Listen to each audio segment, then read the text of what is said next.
Bienvenidos al foro chat de este mes, citomegalovirus. El día de hoy vamos a hablar de un tema bastante interesante, el citomegalovirus. Generalmente en citología lo podemos encontrar desde el punto de vista citológico como una inclusión intranuclear, ¿okay? Que nosotros podemos también asemejar como ojos de búho, ¿okay? Se trata pues de un halo, ¿okay?, intranuclear que vamos a encontrar con un punto de inclusión basófilo, ¿okay? En citología se trata de unas inclusiones intranucleares, ¿okay?, y se denomina la célula en ojos de búho. Es un virus DNA y se replica solo en células humanas. El día de hoy quiero hablarles a profundidad qué es el citomegalovirus. El citomegalovirus pertenece al grupo de los herpes virus. Recordemos que es el número 5 de esa familia de herpes virus. Recordemos que el herpes viridae tenemos el tipo 1, el tipo 2, el tipo de varicela zoster, el de Epstein-Barr, el de la roceola, el parecido al VHH6 y el virus del sarcoma de Kaposi. Entonces hoy vamos a profundizar el tema del citomegalovirus. Ya conocemos que tiene una vital importancia, ya que en países en vías de desarrollo hay más del 90% de adultos que ha sufrido o cursado la infección por el citomegalovirus. En México se considera la primera causa de pérdida auditiva y sordera neurosensorial en niños. En América, en las causas más comunes de infección congénita, en Estados Unidos y Europa va de un 0.3 a un 2.4%. Y la prevalencia de infección a los 2 años de edad en guarderías de países desarrollados es de un 80%. Por esto, en citología pediátrica lo podemos encontrar mucho. En cuanto a la infección, se trata de una interacción entre un microorganismo y una huésped con activación del sistema inmune con formación de anticuerpos sin producir la enfermedad, donde más del 90% de la población mundial se ha visto infectada por el citomegalovirus, pero muy pocos han padecido la enfermedad.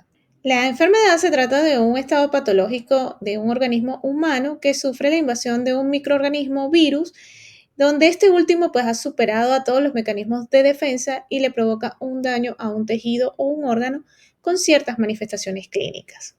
La vía de transmisión puede ser la saliva, puede ser la leche materna, la orina, la transmisión sexual, por supuesto, y las secreciones vaginales a través del parto, o bien a través de la vía transplacentaria. De lo que podemos conocer del citomegalovirus, hay hasta un 90% de niños que pueden adquirir el citomegalovirus en el primer año de vida a través de la leche materna o la vida social en guarderías. En estudios recientes se puede evidenciar en este trabajo realizado en la salud pública mexicana que cerca de 1.885 mujeres en etapa reproductiva de 13 a 44 años se encontró que cerca del 92% eran seropositivas. Es decir, la mayoría de las infecciones congénitas por citomegalovirus ocurren en una primoinfección materna, lo que ocurre del 1 al 4% de las madres seronegativas. En este esquema podemos ver que de ese 90% seropositivos, 10% adquirirá el citomegalovirus y un 60% no presentará la infección como tal y un 40% sí se activará la infección. Y de ese 40%, 10% de los pacientes son sintomáticos y 90% asintomáticos. En el caso de los sintomáticos, el 10% puede morir y el 90% puede sobrevivir. De ese 90%, hay un 50% que puede tener secuelas del virus. Y de los que son asintomáticos, el 90% de un 10 a un 15% puede ser que presente secuelas de la infección. En el recién nacido prematuro tiene mayor riesgo y gravedad de la infección congénita por el citomegalovirus.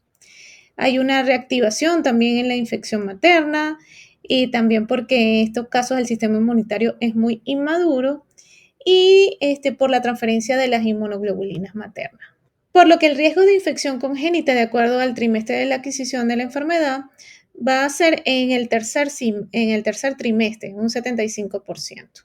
La principal causa del citomegalovirus adquirido, como habíamos dicho, recapitulando, por la leche materna y las guarderías, hasta un 90% de los niños pueden adquirir el citomegalovirus en el primer año de vida y no se recomienda dejar la lactancia materna más aún en los pacientes prematuros. Entonces veamos las vías de transmisión. El citomegalovirus a través del canal de parto, donde un 5 o un 10% de las mujeres embarazadas seropositivas excretan y el 25 a 50% se infectan. La nosocomial, de un 5 a un 10% de recién nacidos y lactantes excretan virus en la orina. También se puede transmitir por transfusiones en recién nacidos prematuros o en la leche materna. Entonces nos preguntamos, ¿el citomegalovirus es congénito o adquirido? Hay varias teorías. Recordemos que para su diagnóstico debemos aislar el virus o el material genético de algún líquido, de algún tejido o alguna secreción corporal a través de unas muestras biológicas. La identificación del órgano afectado por el citomegalovirus, es necesaria. Y el estudio de las células excretadas en la orina también nos permite el diagnóstico del citomegalovirus con la búsqueda de las inclusiones intracelulares que habíamos visto al inicio, desde el punto de vista celular. Y para corroborar la infección, entonces es necesario identificar el virus en una muestra obtenida antes de las 2 semanas de vida. Con relación al diagnóstico, en el caso de la infección congénita, es necesaria la detención de la infección por el citomegalovirus en una muestra obtenida durante las 2 o 3 primeras semanas de vida. También es necesario que se realicen las 2 primeras semanas de vida si hay alguna manifestación clínica de la enfermedad. ¿Ok? Y si no es posible, puede diagnosticarse retrospectivamente mediante PCR para citomegalovirus en la sangre seca en un papel de filtro. Para el diagnóstico prenatal es necesario determinar la seroconversión durante el embarazo, investigar las inmunoglobulinas positivas. ¿Ok? No significa que haya una infección contraída durante el embarazo, pero sí es necesario investigar las inmunoglobulinas IgG, ¿ok? Para determinar la infección durante el embarazo. También el diagnóstico se puede realizar directamente por ecografía, ¿ok? Para determinar algunos síntomas, ¿ok? Que se puedan presentar como microcefalia, dilatación ventricular, atrofias corticales, calcificaciones intracraneales, cordiocentesis o amniocentesis pueden ser una de las técnicas de diagnóstico. En el caso del citomegalovirus adquirido, también el diagnóstico a través de las inmunoglobulinas IgG en el caso de los niños de 9 a 12 meses de vida. La determinación de las inmunoglobulinas no van a descartar, en el caso de IgG negativo, no descarta la infección y el IgG positivo tampoco la confirma. Entonces, el diagnóstico de la detención del virus es necesario, como habíamos dicho anteriormente, el estudio de PCR o cultivo de muestras biológicas. También es necesario para un diagnóstico confirmatorio tener muestras negativas de las 2 primeras semanas de vida.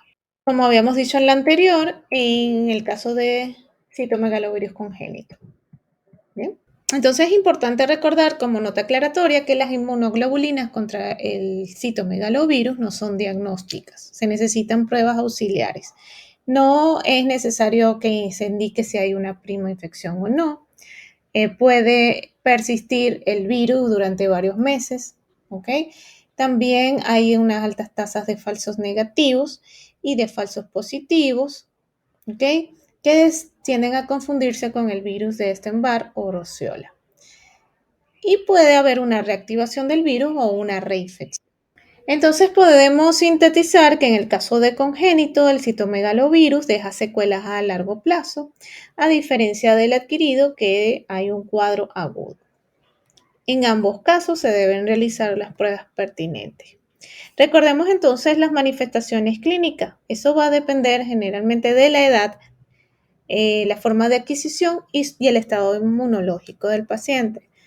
Recordemos que puede ser congénita, puede ser adquirida, ya sea de forma perinatal, a través de la lactancia, en la infancia o en la adolescencia, con la mononucleosis infecciosa, y en pacientes inmunocomprometidos también muy frecuente. Algunas manifestaciones clínicas de la infección congénita: tenemos la microcefalia, calcificaciones periventriculares, convulsiones, la corioretinitis, la ictericia, la esplenomegalia, la hipoacusia neurosensorial, las petequias y la hepatomegalia.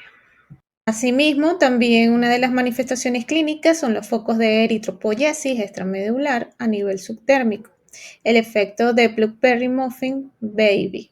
Fíjense esos focos que se pueden ver en la parte de la piel, ¿no? Muy parecido al efecto en los ponquecitos, ¿no? De los arándanos, ¿no? Ahora bien, también podemos, en el caso de otras manifestaciones clínicas, encontrar la microcefalia, la acusia neurosensorial, las convulsiones, la ventriculomegalia, adicional a esa manifestación clínica. Entonces, dentro de las manifestaciones clínicas de la infección adquirida, tenemos síndromes sépticos como la neumonitis, la hepatitis, la hepatomegalia, la ictericia, la neutropenia, la trombocitopenia y la enteritis. En cuanto al tratamiento, depende si es congénito o adquirido. Si es congénito, el objetivo principal es prevenir las secuelas, y el tratamiento es intravenoso con ganciclovir, 12 miligramos por día, con 2 dosis diarias durante 6 semanas. Y en el caso del adquirido, el objetivo principal es tratar el cuadro agudo y también pues el intravenoso con ganciclovir de 12 miligramos, 2 dosis diarias durante 2 semanas. En este caso, pues, del citomegalovirus, ya sea adquirido o congénito, el tratamiento es antiviral. No se recomienda para prevenir la infección fetal durante el embarazo, ya que los antivirales con actividad frente al citomegalovirus tienen efectos teratógenos. En este caso, pues el tratamiento de ganciclovir tiene efectos adversos, como la granulocitopenia, la trombocitopenia, anemia, eosinofilia. También el sistema nervioso central puede ocasionar cefalea, convulsiones, encefalopatías. Desde el punto de vista ocular puede haber desprendimiento de retina, pérdida de la visión, la erupción cutánea, elevación de las transaminasas, entre otros.